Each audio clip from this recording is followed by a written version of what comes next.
jagain temannya ya. Saya nggak tahu sih bang maksud dan tujuannya itu apa ngomong gitu. Cuman pas sebelumnya emang cerita cuma naik berdua gini. Ya, dia tiba-tiba mesen gitu 2 poin itu tuh. Nah, dari orang pendaki asal Jakarta ini saya sebut aja namanya Pak Uki lah ya. Dia ngeluarin botol miras gitu bang, botol miras, dia minum kayak gitu. Sama ya kayak narkoba gitulah, semacam kayak rokok gitu. Ya Allah, tolong ketemukan hamba pos 2 sampai base camp dan kembali ke rumah dengan selamat. Hamba rindu masakan ibu hamba.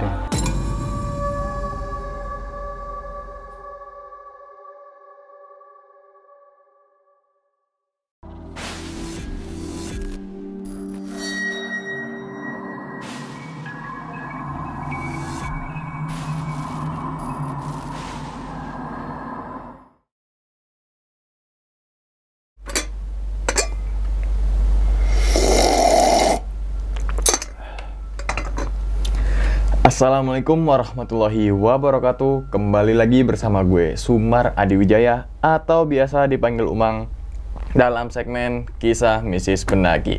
Nah teman-teman semua, pada video kali ini atau pada kesempatan kali ini lagi saya tidak akan membawakan sebuah cerita, dan namun menghadirkan narasumber yang tentunya mempunyai pengalaman mistis saat pendakian gunung. Di samping saya sudah ada Bang Fahri. Waduh Bang, makasih banyak nih Bang ya sebelum Bang ya. Udah jauh-jauh dari Cilengsi Bang ya. Dari jam berapa tuh? Setengah 6 sampai jam 10 sampai sini. Effortnya kan sangat luar biasa gitu. Untuk apa? Untuk membagikan pengalamannya Bang ya. Oke, sebelumnya gimana Bang kabarnya Bang? Alhamdulillah baik Bang. Baik Bang ya. Salam untuk teman-teman semua dan juga keluarga di rumah nih Bang. Baik Bang. Oke Bang. Bang, pada video kali ini nih, Abang akan menceritakan pengalamannya saat naik gunung mana nih? Di Gunung Lawu Bang. Gunung Lawu. Itu tahun berapa Bang? Tahun ini. 2021. 2022. 2022. Iya. Bulannya masih ingat nggak? Juni, awal Juni. Awal Juni pisan. Oke, itu berangkat dari Cilengsi. Dari Cilengsi. Dari Cikarang, maaf. Cikarang ya. Itu berapa orang Bang? Niatnya berdua, cuman di trek pendakian itu ketemu orang Jakarta 7. Jadi 7 tambah 2 9. 9. Berarti bukan ikut open tripan ya? Bukan. Oh emang berdua terus ketemu gitu, pendaki dari Jakarta gitu ya. Oke. Nah kalau boleh tahu lagi nih Bang, inti ceritanya tuh Bang Fahri mengalami kejadian apa tuh? Ya kalau saya pribadi sih ngeliat sosok gede gitu Bang di Bulak Peperangan di hari keduanya, sama disasarin diputer-puterin itu sampai 4 kali. Berarti tetap durasi 3 hari 2 malam atau? 4 hari 3 malam. 4 hari 3 malam. Oh maaf. Jadi pas turunnya itu hitungannya 2 hari 1 malam Bang. Oh. Iya. Nah berarti kalau tadi Bulak Peperangan ya? Iya. Berarti lewat jalur Candi Ceto? Candi Ceto, betul. Candi Ceto. Gimana menurut Abang lewat Candi Ceto tuh gimana? Ya, enak kah? Dahsyat sih Bang. Dahsyat ya, mantap ya, gitu kan. Sisi lain dari Gunung Lawu kalau lewat Candi Ceto banyak sabana gitu kan ya. Oke, mungkin teman-teman semua penasaran nih, begitupun juga dengan saya nih Bang. Mungkin tahan dulu kali Bang ya ceritanya Bang ya. Siap. Oke, tanpa berlama-lama lagi kita langsung masuk aja ke dalam ceritanya. Ngopi horor segera dimulai.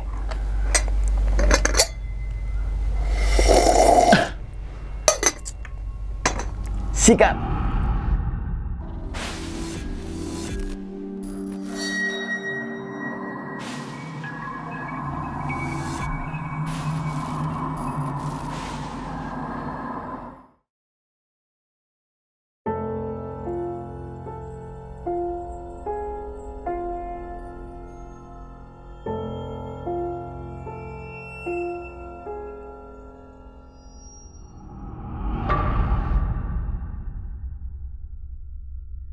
Assalamualaikum warahmatullahi wabarakatuh. Perkenalkan, nama saya Fahri dari Cilengsi.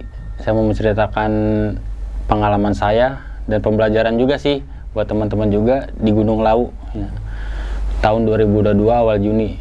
Jadi awal ceritanya itu sebenarnya soal Lawu gitu ya. Iya. Saya buat planning ke Lawu itu selalu gagal terus Bang. Kenapa? Ya jadi kalau entah teman misalnya nggak dapat cuti atau sayanya nggak ada budget atau nggak ada waktu gitu, saya rencana itu dari 2021 turun saya dari Sumbing, baru ke terlaksananya itu tepatnya awal Juni. Oh, ada aja halangannya lagi. Iya, ada aja halangannya itu, nggak tahu kenapa saya juga bingung gitu. Ceritanya awal ceritanya saya kontekan nih di alumni Merbabu lah gitu. Alhamdulillah si ceweknya ini saya sebut aja namanya Yanti lah ya. Dia komen, kata dia kalau mau kirim aja bang, kata dia teh. Terus habis itu sering berjalan waktu, H-2 apa H-3 gitu kalau nggak salah. Dia ngabarin katanya nggak bisa kalau minggu-minggu sekarang. Ibunya sakit, dia harus pulang ke Banten kan. Terus dia juga ngajuin kalau mau diundur minggu depan bang, kata dia. Dan alhamdulillah juga minggu depan itu terlaksana bang, akhirnya berangkat ke Lau. Tapi saya dari Cikarang, saya dari Cilengsi itu nyamperin ke Cikarang bang. Selama perjalanan ada beberapa pertanda lah gitu. Yang saya pakai topi, kacamatanya kelindes mobil gitu sampai hancur lebur bang. Jika cerita sampai di rumah makan Cikamurang, Indramayu. Di situ ada pertanda bang. Jadi pas udah nyampe saya sholat isya dulu, saya ketemu sama bapak-bapak tuh pakai kopiah apa peci hitam, pokoknya serba hitam bang, kemeja hitam, sarung hitam, sholat isya tuh. Sambil dia juga beli, nggak tahu wasilah apa gimana gitu ya. Pundak saya ditepuk kan, sing sarehatnya Kang, kayak gitu. Artinya? Artinya itu yang sehat ya Kang gitu, yang sehat ya Kang, kayak gitu. Saya juga nggak tahu maksudnya apa. Habis sholat berjamaah, salaman gitu, tiba-tiba nepuk tenda, sing sarehatnya Kang. Kalau di artinya itu yang sehat ya Kang gitu. Terus habis itu saya cuman ngambil tas doang, kerak lah sekitar jarak 5 meter rak westback itu, tas westback kan saya ngambil. Saya balik lagi ke teman saya yang namanya Yanti ini, bapak itu udah nggak ada, nggak tahu kemana. Dan yang kedua itu pertandanya itu saya transit bang di Cikamurang itu lama banget bang, yang katanya yang si penjaga itu biasanya paling lama-lama cuma sejam, saya hampir 6 jam bang. Nyampe di Cikamurang jam 8, saya baru dapat bis lagi arah Solo itu jam 1:30. Oh, dioper. Dioper transitan, jadi dari Cikarang ke Indramayu dulu, ke rumah makan Cikamurang tuh. Habis itu baru lanjut ke Solo, saya jadi estafet gitu bang. Nah singkat cerita sampai di Terminal Tirtonadi, Solo. Habis itu ngelanjut perjalanan lagi ke Terminal Karangpandan, Karanganyar. Karena berhubung cuman berdua, dan di situ ditembak bang harganya jadinya sama yang penghuni apa namanya tuh? Terminal. Bis. Segitulah ditembak harganya karena nggak sanggup, akhirnya nyewa Grab ya kan. Akhirnya dapat teman saya tuh di seberang Terminal Karangpandan kan ada bang, di sebelah di sampingnya banknya itu ada tukang boba gitu ya. Dia juga sempat pesan juga bang, jagain temennya ya. Sampai 2 kali, yang itu yang pertama, yang keduanya itu pas saya mau OTW ke base camp Candi Cito, dia mesen lagi kan, jagain temannya ya. Saya nggak tahu sih bang maksud dan tujuannya itu apa ngomong gitu. Cuman pas sebelumnya emang cerita cuma naik berdua gini ya, dia tiba-tiba mesen gitu 2 poin itu tuh, sampai 2 kali bilang. Akhirnya tiba saya jam 12:30 di base camp Candi Cito itu. Nah, tadinya emang mau mulai mandi, makan, trek pendakian, tapi teman saya yang nama Yanti ini pengen mampir dulu bang ke Candi Cetonya, buat wisata. Candinya. Iya, saya udah bilang kan katanya, ntar aja pulangnya Yan, kayak gitu. Sekarang aja bang, soalnya takutnya pulangnya nggak keburu apa gimana gitu. Dia ngomong gitu. Kira saya turutin lah ke Candi Cetonya, habis itu makan. Tibanya itu jam 2:30 saya baru mulai trek pendakian. Oh sore? 2:30. Singkat cerita tuh di Air Mancur apa gitu namanya, yang agak ke atas sedikit ada warung sebelah kiri. Nah saya ngopi dulu lah, ngopi kayak gitu, rokok. Sekitar saya baru break 15 menit lah kurang lebih, ada pendaki asal Jakarta datang 7 orang tuh. Karena saya nggak tahu kenapa pas di situ perasaan tuh kayak nggak enak aja bang, kayak buat ngelanjutin ragu, cuman pengen lanjut kayak gitu bang. Akhirnya saya minta gabung nih ke orang Jakarta kan, bang saya mau gabung ya, soalnya saya cuma berdua sama cewek doang, kata saya. Oh ya nggak apa-apa bang, gabung aja sini, gabung. Akhirnya gabung, jadi saya ngikutin ritme dia juga. Dia akhirnya belanja dulu lah gitu di warung yang setelah Air Mancur tuh ada warung sebelah kiri, ngemih dulu kata dia. Terus habis itu jam 5:30 saya lanjut lagi bang, jalan lagi menuju pos 1 Mbah Beranti. Gerimis tuh bang, gerimis di situ, gerimis. Ya udah gerimisnya bukan gerimis kecil-kecil lagi bang, udah hampir mau hujan lah gitu. Lanjut lagi ke pos 2. Nah tibanya di pos 2, ngopi-ngopi saya. Nah dari orang pendaki asal Jakarta ini saya sebut aja namanya Pak Uki lah ya. Dia ngeluarin botol miras gitu bang, botol miras, dia minum kayak gitu. Sama ya kayak narkoba gitulah, semacam kayak rokok gitu. Oh, yang dilinting. Iya yang dilinting. Kenapa saya tahu kan kalau rokok kretek bentuk lintingannya gede bang. Iya. Ini kecil banget dan baunya pengen muntah saya pribadi. Dia minum baunya beda. Dia minum ya kan sambil mabok lah gitu. Dan di situ juga dia bercandanya sompral menurut saya bang. Jadi setiap bercanda di akhir katanya ada kata maaf ada anjing kayak gitu misalnya. Kayak bahasa anak tongkrongan gitu. Iya kayak gitu kasar lah. Habis itu juga sambil yang narkobaan kayak gitu. Itu lama banget bang. Saya di pos 2 itu sekitar 3-4 jam itu break di situ. Nah udah dari situ sampai ke pos 3-nya lagi ya. Lanjut lagi jam berapa gitu saya lupa, jam 11 kalau nggak salah, jam 11 atau setengah 12 gitu. Lanjut lagi jalan, jadi saya ngikutin ritme orang Jakarta ini karena posisi di situ udah nggak sadar dia ibaratnya habis kayak gitu kan bang. Karena apa efek gitu ya? Iya. Barang itu. Udah nggak sadar jalan nih dikit-dikit jatuh, dikit-dikit tiduran kayak gitu. Aduh tas ini udah beres nih. Nah terus habis itu saya juga bilang ke Yanti ini teman saya katanya, ya lanjut yuk. Perasaan gue nggak enak nih, kata gue. Maksudnya nggak enak itu karena udah suges saya tuh udah jelek bang. Setelah yang orang Jakarta ini yang saya minta gabung, dia udah ngelakuin kayak gitu, suges saya tuh udah jelek. Saya mau berusaha positif nggak bisa gitu. Terus kata si Yanti ngejawabnya, nggak enak bang, soalnya abang dari bawah aja udah minta gabung katanya. Yanti malu, apa gimana gitu kan. Ya udah, terus kebetulan Pak Uki ini yang dituakan di kelompok orang Jakarta ini. Mungkin denger apa gimana kali ya, saya nggak tahu. Dia bilang juga kan, udah kalian kalau mau jalan nggak apa-apa, jalan aja duluan, ntar ketemu di pos 3 katanya.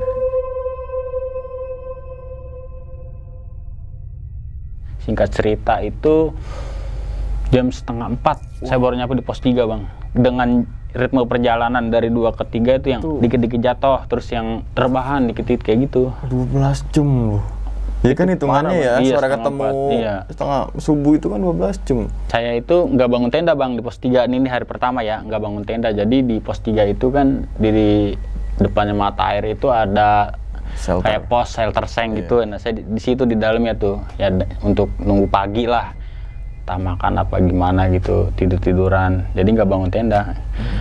Terus singkat ceritanya itu jam 8:30 saya baru lanjut jalan lagi ke Bulak Peperangan. Nah itu ketemu nggak bang di pos 3 sama pendaki Jakarta itu? Iya saya bareng bang, jadi naik turun itu bareng, naik turun sama dia bareng. Kan saya pas di sebelum pos 1 ada warung sebelah kiri. Nah itu saya udah minta bareng dari situ sebenarnya. Padahal kan pas sampai itu kan duluan aja, tapi abang tetap bareng tuh ya? Tetap bareng, karena saya kirain ya karena si Yanti gak ini, enak. si Yanti jawab gak enak katanya. Paham. Akhirnya bareng terus naik, terus sampai singkat ceritanya itu sampai di pos 4 itu jam udah badai zuhur kalau nggak salah. Itu hujan deras, nggak berhenti itu bang, hujan deras, badai lah disebutnya di pos 4 itu. Mau nunggu juga udah sekitar sejam di pos 4 itu nggak reda-reda, akhirnya maksain kita akan pakai jas hujan. Terus tibanya itu jam 3:30 apa 4:30 gitu. Nyampe di Bulak Peperangan, bangun tenda lah di situ untuk hari kedua kan. Masak kayak gitu. Terus habis Isya saya tidur ya bang. Tidur terus jam 12 saya kebangun karena saya mau ngerokok kan, karena tendanya ini takutnya si Yantinya ngap apa gimana ngerokok gitu. Saya buka pintu teras tenda kan. Terus pas lagi mau masak air kan, baru nuangin serbuk kopi bang. Kan headlamp saya itu ada 3 lampu gitu yang terang. Jadi posisi ini tenda saya bang. Ini tenda saya nih. Nah tendanya orang Jakarta seberang-seberangan, tengah trek pendakian kan. Ya. Pas saya sorot, itu saya udah pastiin bang, orang Jakarta itu 7-7-nya udah tidur, udah nggak ada aktivitas, udah gelap lah. Pas saya sorot gitu ke tenda orang Jakarta itu kayak bayangan gede banget. Saya baru pertama kali ngeliat bayangan itu, bayangan gede kayak mau nyongkeram si orang Jakarta itu. Jadi posisinya kayak gini bang, kayak gimana gitu. Akhirnya saya karena udah merinding, udah kacau lah itu, pikiran sudah jelek lah. Saya pintu tutup tenda kan, langsung saya matiin kompor, tidur. Saya nggak tahu itu ketiduran apa pingsan apa. Kalau persepsi saya sih kayaknya pingsan sih, soalnya pas saya bangun itu pala berat bang. Pala berat banget itu. Habis itu lanjut summitnya itu jam 8 apa setengah 9 gitu. Jalan terus tiba di Gupak Menjangan, aman-aman aja. Terus jalan di Pasar Dieng, biasalah gitu kayak salam lah, assalamualaikum. Nggak lama dari situ burung jalak bang. Saya dari Pasar Dieng itu nyampe ke Mbok Yem, nyampe ke puncak dikawal burung jalak terus ngikutin. Tiba di Mbok Iyemnya itu sempat makan dulu sebelum juhur makan gitu. Nah di situ juga ada sifat aneh juga Mbok Iem kan terkenalnya judes ya. Ya. Cuman ini judesnya kayak marah, kayak semacam marah gitu. Dari kalau persepsi saya gitu ya, kayak marah. Kenapa marah? Jadi gini, pas datang itu kan mau salaman Bang ya, Assalamualaikum. Pas saya salaman, sama ke teman saya Yanti juga mau. Nah ke orang Jakarta ini 7-7 yang Mbok Iem nggak mau salaman. Kayak udah tahu. Nggak tahu tuh kalau soal kayak ini. Mungkin ya kalau persepsi. Mungkin ya, mungkin gitu. Kalau emang terkenal judes, cuman ya ini kayak judesnya marah gitu Bang. Salamin semua dong. Iya. Kan ada sesuatu atau apalah kita yang tahu lah ya. Terus habis itu saya makan pecel yang terkenal itu tuh, pecel Mbok Iem sambil teh manis hangat. Terus habis juhur masa saya lanjut ke puncak Argo Dumilah.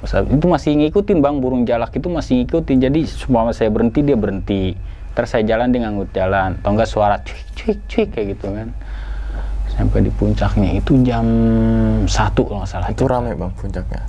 Cuman kita doang bersembilan. Iya kita doang. Cuma foto-foto itu badai, kabut nggak hilang-hilang. Terus jam 1 baru turun, jam 1 turun, sampai Mbok Iem lagi, pasar Dieng aman-aman aja. Terus nyampe di tenda lagi di Bulak Peperangan, alhamdulillah aman-aman aja. Terus saya masak-masak, di situ masak-masak. Terus udah jam 3:30 saya mulai packing Bang, buat turun ceritanya. Udah beres semuanya, tepat itu jam 4 saya baru mulai arah turun. Terus nyampe di pos 3-nya lagi itu jam 6:30 habis maghrib. Ini saya cerita teman-teman ya Bang ya. Jadi dia dari posisi Bulak Peperangan, temannya orang Jakarta ini. Dari Bulak Peperangan nyampe ke pos 3 itu diteror dia Bang. Jadi di dalam teror itu jalan landai, cuma dia ngerasa kayak dijorokin gitu. Jadi jatuhnya bukan langsung duduk gitu Bang, kayak gini. Kayak gimana sih, rebahan gitu jatuhnya. Padahal itu dia udah mastiin jalan landai, aman-aman aja, nggak ada akar, nggak ada batu, gujuk-gujuk kayak gitu. Dan itu jarak nyampe pos 3-nya saya sama yang bagian yang tersisanya 6 orang lagi. Kan saya di depan 3 nih, di depan 3 nyampe pos 3 kan ya. Nah 6-nya lagi masih di belakang, dan itu 6-6-nya itu diteror Bang. Mulai dari Bulak Peperangan nyampe ke pos 3 yang entah kepleset atau yang didorong kayak gitu. Terus itu jaraknya aja sekitar 2 jam lebih Bang. Dan terus tepatnya itu jam 9:30 saya masih ingat banget. Arah turun dari 3 ke 2. Nah di sini Bang yang mulai, maksudnya bener-bener suatu pengalaman yang nggak bakal saya lupain sih itu. 3 ke 2 turun, jam 9:30 pas jalan. Kan kalau dari 3 ke 2 itu pasti ketemu sama dinding tebing ya Bang ya. Dinding tebing kayak gitu. Terus yang di atasnya ada akar ngejuntai. Kita ngelewat di tengah-tengahnya kan. Kok tempat ini lagi kata saya nih. Dalam hati sih, kok tempat ini lagi. Nah, cuman saya mau ngungkapin takut Bang. Takutnya bikin chaos yang lain apa gimana kan. Nah terus pas udah di putaran kedua, entah itu, kalau pikiran saya sih si supirnya, kan dia bawa mobil pribadi 7 ya. Supir pribadinya itu kayaknya indigo Bang. Kenapa saya indigo? Jadi kalau misalnya ngeliat apa-apa atau ngalamin apa, langsung cerita di gunungnya Bang. Oh, langsung di situ, langsung kasih tahu. Pas saya di putaran kedua itu, dia nepak saya kan, Bang, ada nenek-nenek ya, bongkok pakai tongkat.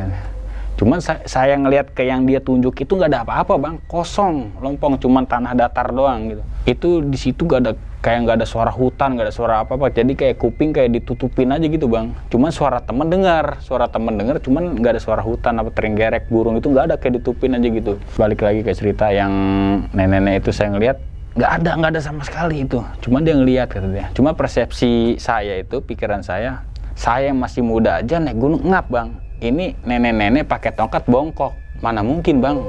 Dan itu jarak diputerin yang sama, bukan 5 menit 10 menit lagi Bang, sejam 2 jam ada itu. Terus dari situ yang diputerin tempat sama 2 ke 3, hampir lama juga lah itu. Jalan masih nggak ada kayak suara hutan, nggak ada gimana sih, cuma suara teman mah denger Bang, cuma nggak ada kayak suara-suara hutan gitu kan. Nah terus habis itu di putaran yang ketiga keempat di tempat yang sama gitu, itu yang paling lama Bang. Saya dari pos 3-nya itu 9:30, 3 ke 4 ya kan, masih tempat yang sama, artinya belum nemu pos 2 itu Bang. Sampai salah jalur juga, malah melipir ke kiri ya kan. Nah terus abis itu yang Pak Uki ini mungkin sadar udah putaran keempat ya Pak Uki. Break, katanya udah nggak beres nih kata Pak Uki nih. Saya udah tahu cuman nggak mau ngungkapin bang, saya takut jujur itu. Gak beres nih, kalian ada yang nyadar gak ketemu dinding tebing tadi sampai 4 kali? Jadi dia kalau ngeliat apa-apa langsung gitu di tempat. Break kata dia deh. Habis itu disuruh baca doa dalam hati masing-masing lah kayak gitu ya. Jujur saya di situ sedih sih bang, maksudnya dalam arti sedihnya juga berdoa juga kan. Ya Allah tolong ketemukan hamba pos 2 sampai base camp dan kembali ke rumah dengan selamat. Hamba rindu masakan ibu hamba. Jujur di situ saya jadi laki-laki paling cengeng sih bang, netesin air mata.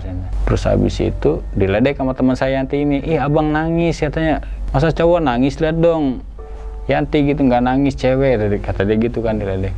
Nah, pas udah baru jalan berapa langkah bang, 2-3 langkah mungkin dada tuh kayak ditonjok, kayak sakit banget, badan panas dingin. Terus habis itu jalan lagi, nah itu baru ada tuh bang, yang pas setelah saya ngerasa dada kayak ditonjok terus panas dingin itu baru kedengeran suara burung-burung, suara hutan-hutan kayak gitu tuh. Nah terus cuma nurunin 1 turunan, pos 2 sebelah kiri nyampe. Padahal kalau dari saya titik yang berdoa itu sampai ke pos 2 nggak jauh bang, cuman 1 menit gak nyampe. Tapi pas saya di yang nggak tahu ya, saya nggak tahu itu dimensi gue apa gimana, saya nyenter ke depan itu masih hutan belantara, nggak ada pos, nggak ada apa-apa itu. Balik lagi ke cerita, nyampe di pos 2, terus habis itu biasalah ngopi-ngopi dengan ngerokok. Dan kebetulan di situ kata Pak Uki ini, kalian masih punya rokok nggak? Katanya. Oh masih ada nih Pak, saya masih ada sebungkus nih kan ya. Dikeluarin kan, ngisep-ngisep. Nah lagi si supir ini lagi bang, si supir yang orang Jakarta ini, dia bang minta rokok ya katanya. Terus saya ledek kan, nah itu udah nyalain rokok bang, mau nyalain rokok lagi katanya. Kereta lu bang, kata saya gitu kan diledek. Enggak bang, ada yang minta katanya. Kan di pos, terus dia jalan ke depan shelter pos 2 itu ada pohon gede yang di depan pohon gede itu ada kayak buat taruh dupa sesajen apa gimana, saya nggak ngerti lah. Dia naruh rokok di situ sambil saya ngelihat dari jauh itu mulutnya kayak ngomong bang, kayak gitu, kayak komat kami apa gimana, ngomong gitu kayak interaksi apa gimana. Soalnya kenapa saya tahu bilang kayak gitu ya gitu, dia bilang ada yang minta. Cuman saya lihat itu gak ada apa-apa bang, bener-bener kosong lompong. Terus abis itu istirahat di situ kurang lebih 2 jam ada. Lanjut lagi jalan turun ke arah pos 1. Terus saja juga dikagetin juga itu sama sosok gede banget bang. Jadi sosoknya gimana ya, gede pokoknya itu pertama kali. Saya bukan indigo ya bang ya, bukan indigo, bukan orang yang bisa ngelihat apa gimana gitu. Cuman entah kenapa satu di laut itu kayak gitu, saya bisa ngeliat kayak gitu. Terus sama sugesti juga buat selalu positif gak bisa, jadi negatif terus. Jadi balik lagi cerita ya bang ya, itu sosok gede, jadi yang kelihatannya cuma selangkangannya doang bang, kayak selangkangannya doang gitu, selangkangannya jadi kayak ngengkang gitu. Saya ngeliat, astagfirullahaladzim, saya teriakan. Terus si kata Pak Ki, kenapa Pari kan ya? Gak apa-apa, lanjut. Dia nggak lihat, cuman mungkin saya doang kali ya. Kalau yang persepsi saya mah kayaknya saya doang gitu yang lihat. Itu bayangan gede, jadi nggak kelihatan tangannya, nggak kelihatan palanya, cuma selangkangannya doang gitu. Jadi pas saya lewat itu saya ngelewatin selangkangannya bang. Terus abis itu jalan-jalan ngelewatin selangkangannya, jalan-jalan. Saya ngelihat itu pas saya udah ke belakang gini, itu jadi baru ngelihat kepala gede bang. Cuman posisi kakinya gini nih masih lurus ke arah atas. Cuma si palanya kayak ngebalik, si kepala sosoknya ini kayak ngebalik bang, kepala ngebalik, terus kayak matanya itu merah bang, gede banget itu. Cuman posisi kakinya nggak ngebalik, masih kakinya ke arah atas. Palanya aja ya? Iya, palanya aja gitu. Astagfirullahaladzim, udah deg-degan udah gimana. Singkat cerita nyampe di pos 1 itu udah subuh kalau nggak salah, itu udah jam 5 lewat itu. Cuman matahari belum terang. Itu pada tepar semua di situ, udah kewalahan, udah chaos lah ibaratnya pendakian itu teh. Udah ya kacau pokoknya. Terus ada juga satu teman yang jalan pincang-pincang. Terus udah matahari terbit itu jam sekitar jam 6. Saya baru lanjut arah ke base camp. Terus pas di air mancur lagi agak turun dikit itu, yang orang Jakarta kan ketinggalan nih. Jadi saya itu posisi paling belakang bang. dia mapah. Jadi yang si orang jalan satunya ini kakinya udah bener kayak pincang banget bang. Jadi jalan itu harus dipapah. Terus kata dia, abang kalau mau duluan aja, nggak harus ngikutin ritme perjalanan kita katanya gitu ya. Akhirnya saya pamit duluan, saya break tuh di Candi Ketek kan, di Candi Ketek katanya sebat dulu katanya, sebat katanya. Terus baru sebat bang, baru nyalain sebat katanya. Kan di depan Candi Ketek itu kamar mandi kalau nggak salah ya, ada kamar mandi. Itu udah saya pastiin nggak ada orangnya bang, cuman pintu langsung kubruk. Saya dari situ langsung lari saya sampai base camp. Alhamdulillah sampai base camp juga ya, udahlah aman, alhamdulillah aman tuh dari Candi Ketek. Cuman pas terakhir itu di Candi Ketek ya.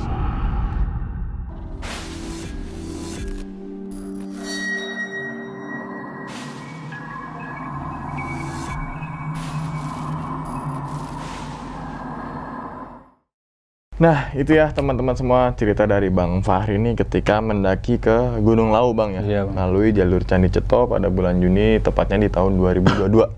Bersama satu rekannya, yaitu si Yanti nih gitu kan.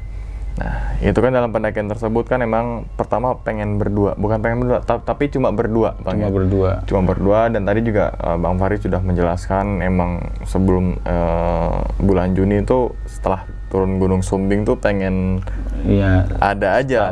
Setahun ya, 2011 ya. 2021. 2021 itu ada keinginan gitu ke Lawu, namun ada aja tuh kendala-kendala gitu, entah itu waktu gitu kan dan lain sebagainya lah gitu kan. Nah, ternyata kan saat di sebelum air mancur kan ada warung ya. Sudah air mancur, ada warung sebelah kiri. Warung sebelah kiri itu kan ketemu tuh sama 7 pendaki lah dari Jakarta. Nah, saat itu kan ternyata Bang Fahri belum tahu ya kalau misalkan si 7 pendaki orang Jakarta ini neko-neko atau bawa benda-benda yang mungkin teman-teman semua tahu lah, yang terlarang gitu kan.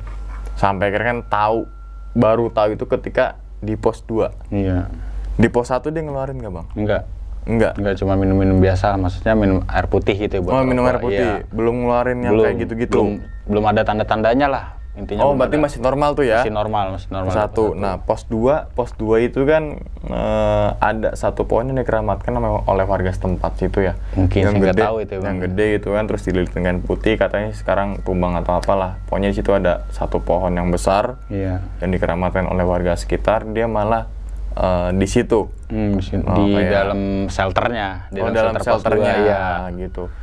Ya walaupun dimanapun emang kita kan nggak boleh memakai barang-barang seperti itu gitu kan. Nah, pertama kali Bang Fahri ngeliat 7 pendaki itu bukan make, tapi minuman keras gitu kan. Atau bisa dibilang ngelinting yang kayak seujung jari atau apalah gitu kan. Apa perasaan Bang Fahri saat itu?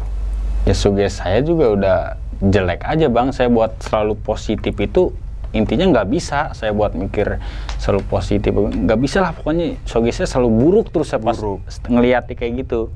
Udah maksudnya dalam pikiran itu wah mistis pasti kayak gitu. Pasti ada kendala nih gitu ya. Kendala lah nih. Makanya saya bilang ke teman saya Yanti ini buat lanjut aja berdua gitu, maksudnya buat tinggalin mereka karena udah nggak beres nih kayak hati saya udah nggak beres nih katanya. Iya. Cuman karena nggak enak si Yantinya ini, gak enak Bang, soalnya abang udah terlanjur minta gabung gitu. Oke. Tapi misalkan abang untuk lanjut pun nggak masalah ya. Tapi karena nggak enak ya si Yanti ini masih nahan ya. Nggak enak. Nah, apa yang dilakuin sama 7 orang itu Bang? Ya. Gelagat-gelagat yang seingat Bang Fahri. Ngaco kah? Ya udah ngaco Bang, udah. Ini cerita pas di pos 2-nya ya. Jadi habis mabok lah disebutnya mabok. Ya mabok gitu ya gitu.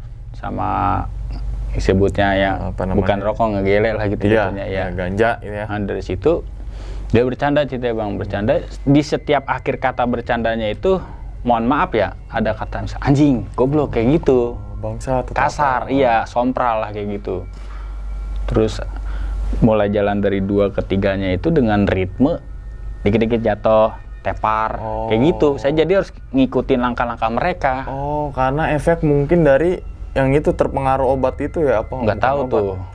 Mungkin aja sih soalnya kan gitu. dari pos 1 ke pos 2 kan aman-aman Aman-aman itu aja cepet tuh ya. ritmenya, iya, Cepet ya. Ini iya. kan udah ketahuan nih. Iya. Dari pos 2 ke pos 3 dikit-dikit brak. Gitu kan kayak Jatuh, kayak dikit-dikit orang tepar. mabok atau orang Iya. apa apa sih?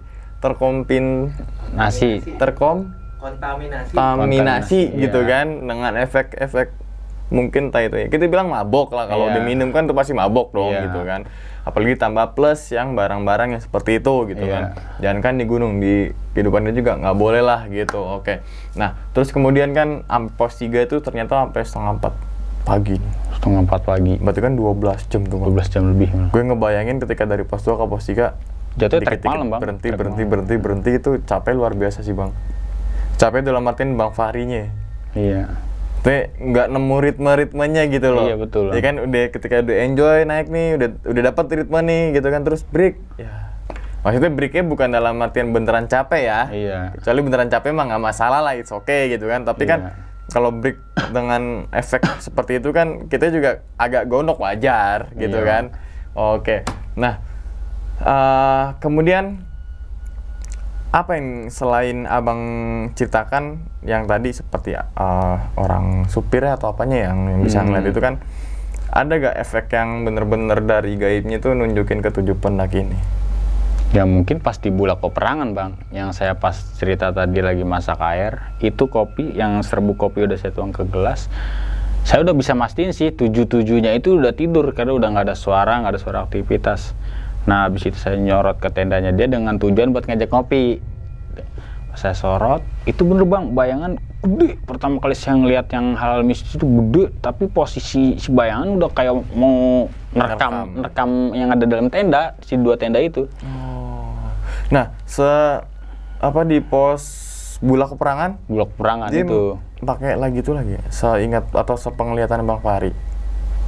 Atau mungkin dia udah karena beda tenda udah Beda tenda nggak tahu sih, cuman Nggak karena tahu. yang seingat sayanya itu paling banyak yang make kayak gitu di pos 2 sama sisa-sisanya pas di pos 3. Oh, Udah. pos 3 itu baru nyampe.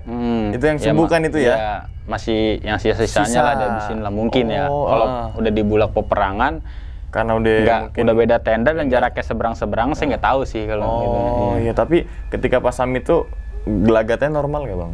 Gelagatnya ya biasa-biasa aja, Bang, mungkin karena udah tidur apa gimana kali ya. Udah habis juga mungkin Iya. ya. Oh, oke. Berarti selama perjalanan turun nggak ada efek-efek dari obat itu ya? Udah nggak ada. Maksudnya udah normal. Udah normal. ya. Iya. Wow, ini itu kan teman-teman semua sudah ada peraturan yang secara tertulis ya. Iya. Setiap gunung itu kan nggak boleh bawa miras, nggak boleh bawa apalah narkotika, narkoba ataupun narik kolor bapak ya kan, narkoba ya kan, narkotika, narik kolor etika ya kan, gitu kan. Itu kan udah jelas-jelas tidak diperbolehkan. Memang banyak juga oknum, saya bilang oknum pendaki yang memang main colong-colongan nih, main kucing-kucingan nih gitu kan, bilangnya bawa nggak bawa padahal mah nyimpen gitu kan. Alibinya untuk apalah doping atau apalah, kan banyak ya alibi seperti itu tuh. Jadi usahakan kalau naik gunung ya udah naik gunung aja kan, kayak Bang Fahri juga ya, Mas Yanti udah emang pengen naik gunung ya udah naik gunung aja tanpa ada embel-embel Iya. gitu loh.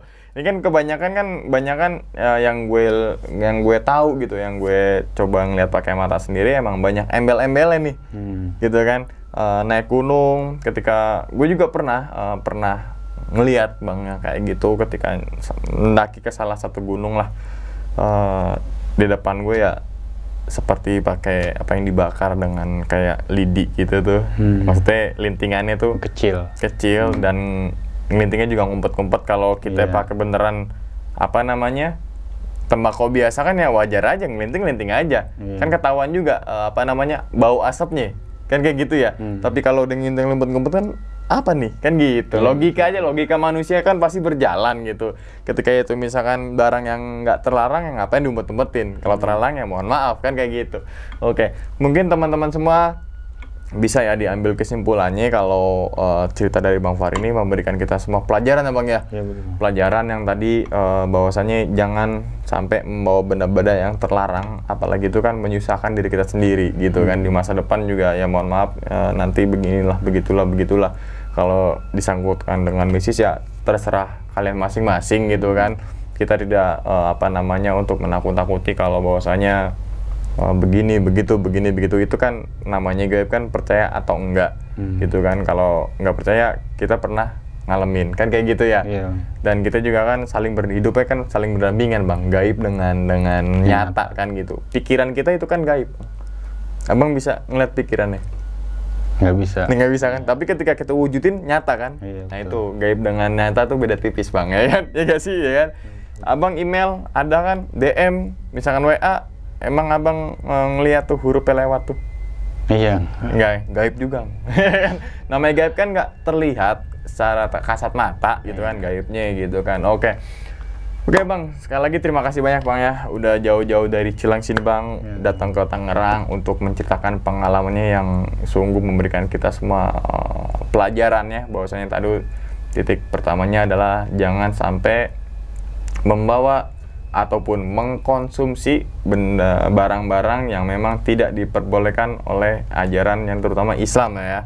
Misalkan kalian agamanya yang lain ya terserah daripada kepercayaan masing-masing kan, seperti itu bang ya. Oke bang, sebelum ditutup bang videonya bang, mungkin abang punya pesan nggak bang, atau mungkin abang punya ingin disampaikan nggak bang untuk teman-teman semua yang suka naik gunung nih bang, monggo. Paling kembali lagi sih bang, saya mau nyampein yang sesuai kayak guru ngaji saya selalu katakan, ibaratnya adab lebih tinggi daripada ilmu bang. Jadi adab mau dimanapun dan kapanpun itu adab harus diutamakan, mau gimana pun ini. Ya, adab nomor satu memang ya. Orang berilmu belum tentu beradab kan gitu. Orang beradab pasti sudah berilmu gitu kan. Adab itu kan ya sebagai manusia kan kita punya pola pikir, punya hati, punya apa bang ya. Adab itu emang harus nomor satu sih teman-teman semua. Adab itu bukan berarti kita harus menghormati setan lah, bukan. Tapi dalam artian adab ini menjaga lingkungan gitu kan. Jangan buang sembarangan, kan adab juga tuh. Jangan merusak alam, jangan memburu hewan, kan itu adab juga. Adab itu melingkupi macam-macam teman-teman semua.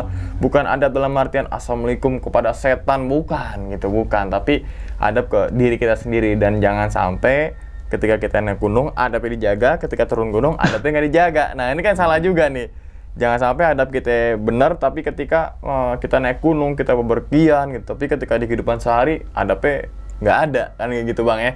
Oke. Dan ingat teman-teman semua, cerita dari Bang Fahri nih bukan untuk nakut-nakutin teman-teman semua ketika mendaki ke Gunung Lawu ataupun ke gunung manapun. Tapi ambillah sisi positifnya dan buang sisi buruknya. Sekian dulu pada video kali ini, dan nantikan video-video gue berikutnya. Hal gaib itu muncul ketika sugesti kita buruk. Wassalamualaikum warahmatullahi wabarakatuh. Selamat beristirahat. Terima kasih abang. Alhamdulillah. Bungkus.